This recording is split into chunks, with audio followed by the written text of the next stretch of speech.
Opa, tudo bem? Eu sou o Luiz Camargo e seja muito bem-vindo a mais uma reflexão aqui do canal. Desde algum tempo tem sido colocado aí em prática a destruição sistêmica do conceito de verdade. E essa destruição baseia-se na grande mentira que se tem disseminado aí em todas as escolas e universidades, de que não existe verdade absoluta, que tudo é relativo e sujeito à interpretação de cada um. As pessoas aí não se cansam de repetir, aquela velha frase: o que é verdade para você pode não ser verdade para mim. Só que se não existe verdade, ficamos também sem referência de bom e mal, sem um parâmetro de virtude. E na tentativa de se construir um simulacro de verdade, a qual possamos sustentar nossa frágil existência, nos sujeitamos ao que há de mais sombrio nas aspirações humanas. Mas se ao contrário disso existir sim uma verdade absoluta, existe também um jeito certo de se viver. Existe o que é bom e mal, certo e errado. Existe um parâmetro pelo qual devemos estruturar nossas vidas. E existe também um meio pelo qual devemos interpretar o mundo à nossa volta. Qualquer linha de pensamento filosófico se empenha em encontrar a verdade, mesmo quando nega a sua existência. Para a escola estoica, por exemplo, lá que nasceu na Grécia Antiga, mais ou menos no século 6 a.C., a verdade absoluta se encontrava no cosmos. Para os gregos, o universo era belo e harmônico, e nós fazíamos parte desse cosmos ordenado, portanto, deveríamos nos ajustar a ele e também tê-lo aí como parâmetro para a nossa existência. E é daí, inclusive, que surge o ideal de sociedade aristocrática. Pois se o universo é perfeito e harmônico, já nascemos ocupando nosso devido lugar nele. No pensamento oriental difundido aí pela religião budista, devemos nos compreender também como parte do universo. E a partir daí, nos cabe eliminar ao máximo o nosso ego, que não passa de uma mera ilusão, para assim ficar em perfeita harmonia com o meio. E isso só é possível com a disciplina constante do desapego. É por isso que os budistas eles buscam uma vida monástica. A crença é que se desapegarmos aí das coisas materiais, das nossas ilusões egoístas e também do sentimento possessivo que nutrimos pelas pessoas que amamos, eliminamos todos os sofrimentos e alcançamos a plenitude da nossa existência. Para os humanistas, época conhecida aí como o período das luzes, onde Descartes concluiu que se penso, logo existo, a verdade não está mais no cosmos, e sim no próprio homem. Nós passamos a ser o centro do universo. Nessa lógica, cabe aí ao próprio homem criar um código de conduta moral para estruturar a sua vida. Kant concebe a ideia do dever. Passa a ser o nosso dever se relacionar com o próximo, o tratando como um fim em si mesmo. Essa ideia coaduna com um pensamento judaico-cristão de amor ao próximo. Só que o grande problema é que a escola humanista também lançou aí as bases para se eliminar a possibilidade de uma verdade transcendente, legando toda a verdade a uma questão de perspectiva. Para Kant, a realidade que concebemos é delineada pela mente humana. Para ele, por exemplo, essa camiseta é preta somente porque nossa mente assim a codifica. Na real, jamais saberemos sua cor verdadeira, nem mesmo se essa camiseta de fato existe, ou se é apenas uma ilusão criada pela nossa mente.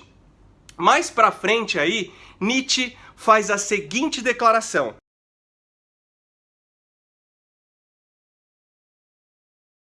só que essa afirmação aí do Nietzsche é um paradoxo, pois se não existem verdades, a própria afirmação de que não existem verdades também não pode ser uma verdade. A perspectiva humanista, e essa ideia de inexistência de verdade absoluta fundamentam o materialismo histórico de Karl Marx. Os marxistas acreditam que a realidade a qual estamos imersos é uma criação para sustentar o interesse econômico.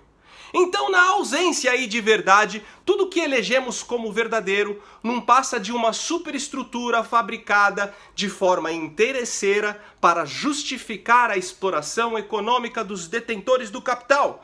Toda a cultura ocidental, incluindo a nossa moral judaico-cristã, é uma ferramenta onde os capitalistas ou os burgueses dominam os mais pobres. Por isso, Marx criou sua própria ideia de mundo perfeito. E seus adeptos tentaram imputar essa ideia como o objetivo último de toda a humanidade. Só que isso foi responsável pelo maior banho de sangue da nossa história. E até hoje padecemos por conta disso. Mas enfim, se perguntarmos para um cristão evangélico onde está a verdade, talvez ele diga que a verdade está nos ensinamentos da Bíblia. Se perguntarmos para um espírita, ele dirá que a verdade estará na compreensão do Evangelho segundo a visão de Kardec.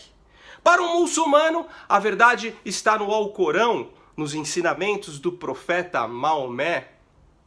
Cada religião defende aí sua doutrina como sendo a portadora de toda a verdade.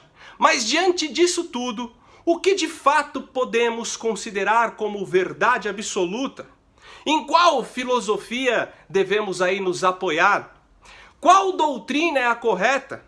Um fator inegável é que a concepção de verdade absoluta está totalmente ligado a uma causa primeira de todas as coisas, ou seja, está ligado à existência de um Deus transcendente. E em face disso, tem aquelas pessoas que afirmam que todos os caminhos levam a Deus e que cada um tem a sua verdade. Normalmente essas pessoas gostam de tomar um passe no centro espírita, leem aí vários livros de autoajuda, flertam com Kant e às vezes com Nietzsche, vão à missa de vez em quando, concordam, com algumas partes da Bíblia e não deixam de consultar um astrólogo para que os astros indiquem um melhor caminho para o futuro.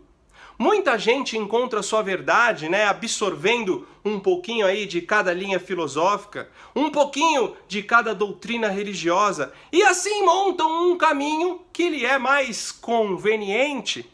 Mas será mesmo que as minhas conveniências são os parâmetros confiáveis para ditar o que é verdade? Ou será que construir uma verdade de acordo com as minhas conveniências não passa aí de um caminho para nos alienar de toda a verdade?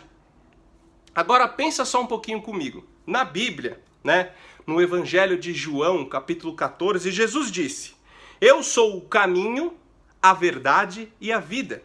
Ninguém vai ao Pai senão por mim." Analisa comigo essa afirmação de Jesus. Nenhum homem no mundo, por mais expoente, santo e inteligente que fosse, jamais chamou tanta responsabilidade para si. Nem Kardec, nem Buda, nem Maomé, nem todos os santos católicos que conhecemos.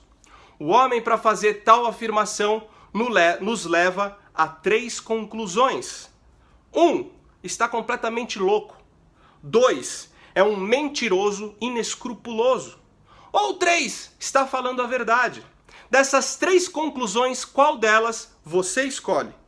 Se você, assim como eu, ficar com a terceira, a de que Jesus está falando a verdade, você não acha que deveria, no mínimo, voltar sua atenção para ele? Procurar saber mais sobre ele? Para mim, um dos momentos mais instigantes da história da humanidade é o encontro de Jesus com Pilatos. O governador romano também estava ávido por saber o que era a verdade. Isso está registrado no Evangelho de João, capítulo 18. Eu vou ler aqui para vocês. Então perguntou Pilatos: "Tu és rei?" Respondeu Jesus: "Tu dizes que eu sou rei. Eu para isso nasci e para isso vim ao mundo, a fim de dar testemunho da verdade. Todo aquele que é da verdade, ouve a minha voz." Então perguntou-lhe Pilatos: "O que é a verdade?" Só que Jesus, nesse momento, ficou em silêncio diante dessa pergunta? Veritas.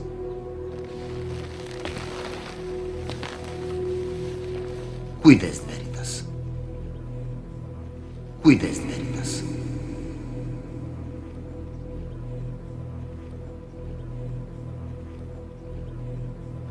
Para Jesus, a verdade não é o que é. Para Jesus, a verdade é quem é. Por isso que, diante da pergunta de Pilatos, ele se silenciou e ficou olhando profundamente para ele. Jesus não respondeu, pois ele era a resposta. A verdade não cabe em palavras, não cabe em um discurso, não cabe nem no próprio universo. A verdade só cabe em Deus. E Deus não se encontra no universo, mas é o universo que se encontra nele. Deus é a realidade em que todos nós estamos imersos.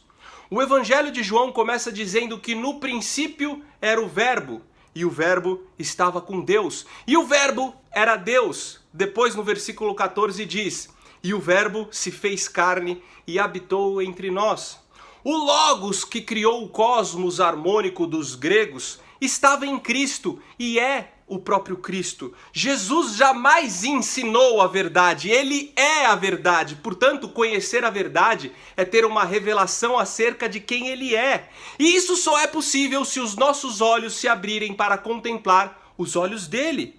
Jesus só poderia responder a Pilatos o que é verdade ficando em silêncio diante dele, como uma maneira de dizer sem proferir palavras: Pilatos, olha para mim, a verdade está diante de você. A verdade absoluta não é um conceito, uma filosofia, uma ideologia ou uma doutrina. A verdade absoluta é uma pessoa. Cristo é a encarnação da verdade. Uma vez eu estava vendo aí uma entrevista na TV Cultura de um filósofo francês, se não me engano era o Luc Ferry. O repórter perguntou para ele qual era o maior dilema da humanidade.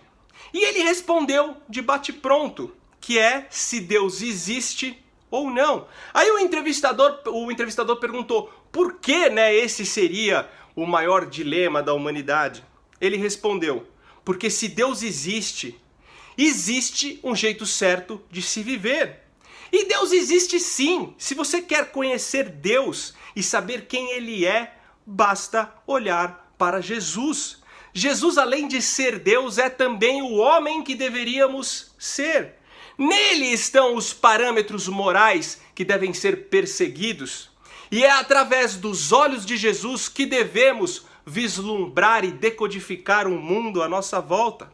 A pergunta, o que Cristo faria nessa situação, deve sempre estar diante de nós. Entenda que seguir a verdade é o mesmo que adorar a Deus. E adorar a Deus não é só cantar hinos de louvor ou olhar para o céu e bradar o quanto o amamos. Adorar a Deus é imitar Jesus de Nazaré, a ponto de se tornar cada vez mais parecido com ele. O convite que todo crente faz para aceitar Jesus como Salvador apenas como uma credencial para ir para o céu e não arder no fogo do inferno é um tanto quanto retrógrada e medieval. De fato, essa não é a melhor convocação. A melhor convocação é o chamado para se tornar outra pessoa. A caminhada espiritual cristã não é uma migração de um lugar para outro, mas sim de um estado de ser para outro. É para sair de uma existência ilusória que não se sustenta em si mesma para uma existência firmada na verdade. Antes de partir, Jesus disse para os seus discípulos: eu virei outra vez e vos levarei para mim mesmo, para que onde eu estiver, estejai-vos vós também. Ou seja, o nosso destino não é o céu, o nosso destino é a verdade, o nosso destino é Cristo. E por hoje é só isso mesmo, curte, se inscreve e compartilha, valeu!